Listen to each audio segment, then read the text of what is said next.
Hakim Agung Sudrajat Dimyati ditahan selama 20 hari usai ditetapkan sebagai tersangka suap pengurusan perkara di Mahkamah Agung. Ia juga diberhentikan sementara dari jabatannya sebagai Hakim Agung di Mahkamah Agung.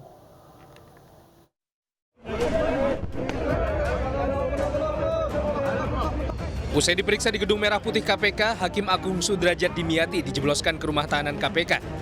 Ia ditahan selama 20 hari usai ditetapkan sebagai tersangka dalam kasus suap pengurusan perkara di Mahkamah Agung. Ia menjadi Hakim Agung pertama yang terjerat kasus rasuah. Hari ini penyidik kembali menahan satu orang tersangka yaitu SD untuk 20 hari pertama terhitung dari tanggal 23 September 2022 sampai dengan 12 Oktober 2022 di rutan KPK pada Kapolri C1. Karena ditahan dan menjadi tersangka dalam kasus rasuah, Sudrajat Dimyati diberhentikan sementara dari jabatannya sebagai Hakim Agung di Mahkamah Agung.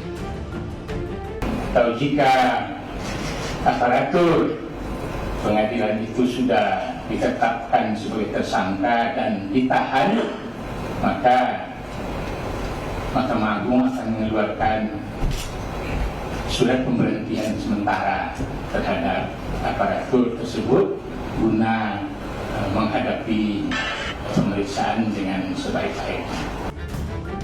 Sudrajat Dimyati terjaring operasi tangkap tangan KPK bersama 9 orang lainnya dalam kasus pengurusan politik. Sudrajat Dimyati terjaring operasi tangkap tangan KPK bersama 9 orang lainnya dalam pengurusan kasus laporan pidana dan gugatan perdata, operasi simpan pinjam inti dana di Mahkamah Agung. Dari hasil OTT KPK pada Rabu lalu, turut diamankan barang bukti uang senilai 205.000 dolar Singapura dan 50 juta rupiah. Dari ke-10 orang yang terjaring OTT KPK, 7 diantaranya telah ditahan, termasuk Hakim Agung Sudrajat Dimyati. Tim Liputan iNews melaporkan. Wakil Ketua DPRD Kota Depok, Tajudin Tabri, menyuruh push up dan menginjak seorang sopir truk di Jalan Krukut Limo, Depok, Jawa Barat. Aksi Wakil Ketua DPRD Kota Depok ini pun viral di media sosial.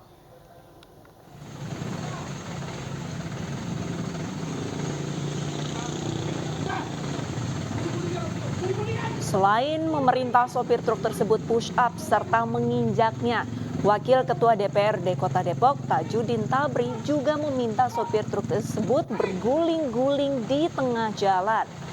Diduga Tajudin marah dengan sopir truk tersebut karena menabrak portal pembatas jalan. Sementara sopir truk hanya bisa pasrah.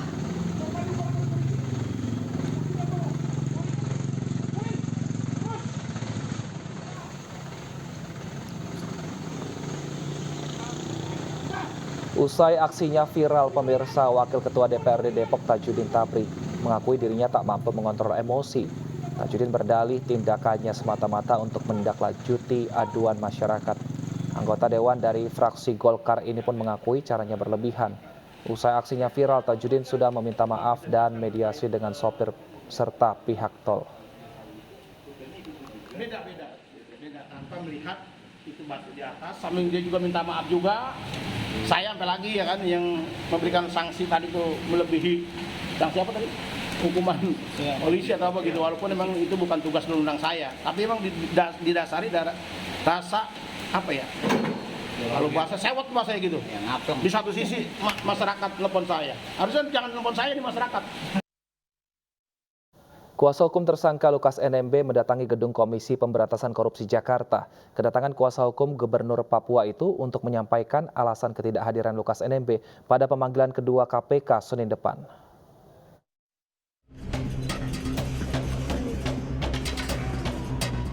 Kuasa hukum Gubernur Papua Lukas NMB, Stefanus Roy Rening yang tiba di gedung KPK Jakarta pada Jumat siang merespon pemanggilan kedua kliennya 26 September mendatang. Kuasa hukum beralasan Lukas NMB tidak memenuhi panggilan penyidik KPK dengan alasan sakit. Pihaknya menyampaikan ke KPK dengan membawa sejumlah dokumen dari rumah sakit. Kami sebagai pengacara tidak punya kompetensi kewenangan untuk menjelaskan secara medis, tapi ini harus disampaikan dulu kepada pimpinan KPK, nanti Pak Mote akan menjelaskan setelah kami keluar. Begitu kira-kira, terima kasih teman-teman. Sementara itu, Menko Polhukam Mahfud MD kembali membantah penetapan tersangka bagi Lukas NMB bernuansa politik. Mahfud menjelaskan, ada dugaan dana otonomi khusus yang menguap sangat besar sehingga rakyat Papua belum sejahtera. Yang luar biasa itu di Papua itu, dana yang dikeluarkan oleh pemerintah itu selama Otsus itu jumlahnya 1.000,7 triliun. 1.000,7 triliun tidak jadi apa-apa. Rakyatnya tetap miskin. Marah kita ini. Negara nurunkan uang, rakyatnya miskin kayak gitu. Rakyatnya miskin. 1.007 triliun itu sejak tahun 2001 ada undang-undang Otsus. Sejak zaman Pak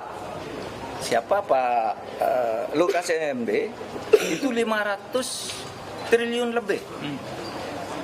Tidak jadi apa-apa juga. Rakyatnya tetap miskin. Pejabatnya foya-foya. Sebelumnya PPATK menyatakan Lukas NMB tidak hanya diduga menerima gratifikasi 1 miliar rupiah, aliran uang Lukas NMB juga berupa jam tangan senilai 550 juta rupiah, jumlah rekening yang diblokir 71 miliar rupiah. Bahkan yang mengejutkan adalah Lukas NMB diduga melakukan setoran tunai ke meja judi kasino sebesar 560 miliar rupiah. Hingga saat ini Gubernur Papua Lukas NMB masih bertahan di rumah pribadi yang dijaga pendukungnya setelah ditetapkan menjadi tersangka korupsi oleh KPK. KPK telah melayangkan surat panggilan kedua kepada Lukas NMB agar hadir dalam pemeriksaan pada 26 September 2022 untuk diperiksa sebagai tersangka. Absennya Lukas NMB pada panggilan pertama diklaim kuasa hukumnya karena sakit.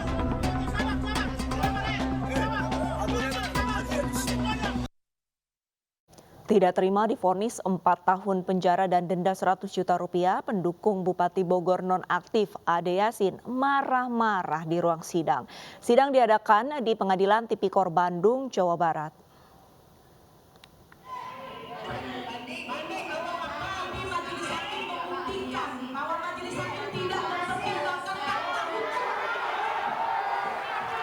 Pendukung Ade Yasin berteriak di ruang sidang karena kecewa dengan putusan majelis hakim.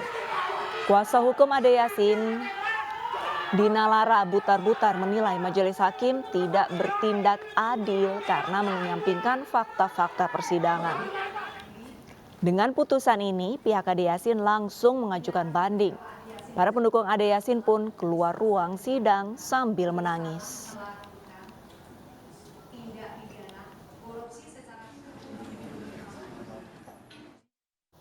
Pasca kenaikan harga BBM subsidi, berbagai harga lainnya ikut naik. Salah satunya adalah beras. Informasi selengkapnya kami hadirkan usai jeda. Tetap bersama kami di iNews Siang.